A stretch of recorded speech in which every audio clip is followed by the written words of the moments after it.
Joining me now, Senate Judiciary Committee Chairman Lindsey Graham. Senator, good to see you this evening, Chairman. Just your reaction to that conversation right off the bat. Well, there's nothing going on in the House about protecting the 2020 election. They're trying to nullify the 2016 election.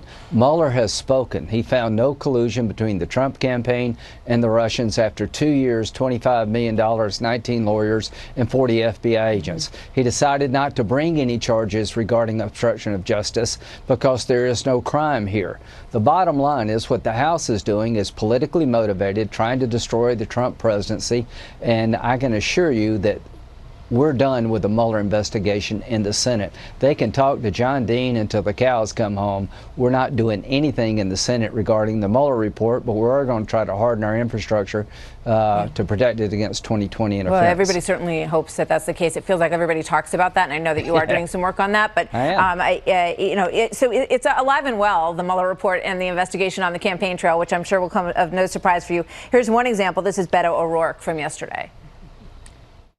We were attacked unlike any other time in our 243-year history. And we have a president who has yet to acknowledge it and a president who has yet to be brought to justice. So, yes, at the end of the day, justice is important. He wants to bring the president to justice, Senator. Who would you pick to bring Donald Trump to justice? Robert Mueller or Beto O'Rourke or Jerry Nadler? The one person everybody agreed would be a fair arbitrator of the investigation was Mueller. We all said he was a good guy, highly qualified. I thought that would be the end of it. Does anybody really believe that Beto O'Rourke and Jerry Nadler are looking for justice? If you believe that, I got a bridge I want to sell you.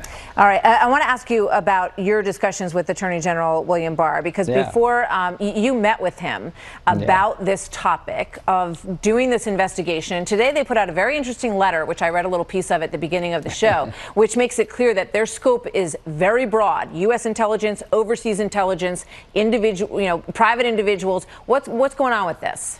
Well, Bill Barr did two things. He allowed Mueller to do his investigation without political interference, gave him all the resources he needed to be the last word on Trump and Russia, and Mueller has spoken.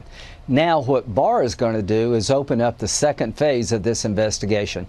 How did it get so off track? Was the FISA court defrauded by the FBI, the Department of Justice? Was there a legitimate reason to have a counterintelligence investigation of the Trump campaign? And why wasn't Trump told what Donna Brazile was told? Nobody from the FBI, the Department of Justice, ever told candidate Trump that we think some people working for you may be working with the Russians.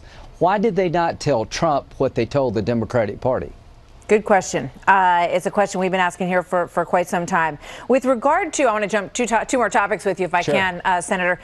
With regard to this Mexico deal, there's some pushback on it today that the parameters of it were already laid down some time ago, that the win is not as big a win as the president is professing. What do you say?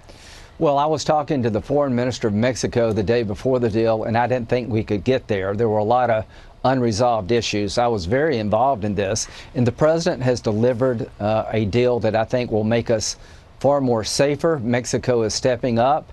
And here's what the New York Times would have you believe, that Donald Trump negotiated a great deal with Mexico for 2 months, didn't tell anybody about it. Do you think Donald Trump would have a great deal and not tell anybody about it? This whole narrative that this was done before is ridiculous. He pushed Mexico. Mexico took the tariff threat seriously.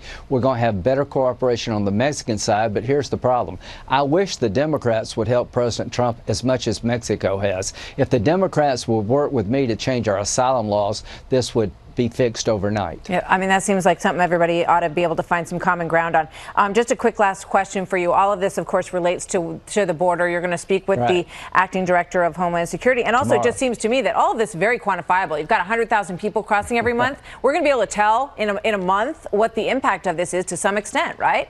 Well, Mexico is doing better in terms of controlling the flow into Mexico from the Central American countries that are the root of the problem. They're going to help us keep some people in Mexico while they wait for a hearing here in the United States. But what I'm doing is saying that if you're from Central America, you can't apply for asylum in the United States. You have to do it in your home country. I've been told if you do that one simple change, 90% of this stops overnight. And that's what I'm pursuing, is trying to end this disaster at the border. And you've got that 80 to 90% of the asylum seekers don't actually have the right criteria for asylum in this country. So this pushes that process a little bit closer to home and prevents them from being able to be, sort of set free in this country when they don't actually have. Martha, if people in Central America knew that asylum claim had to be made in Central America or Mexico, no longer could it be made in the United States, this would end literally overnight. Senator Lindsey Graham, thank you very much, sir. Always good to see you. Thank you. Thanks for being here.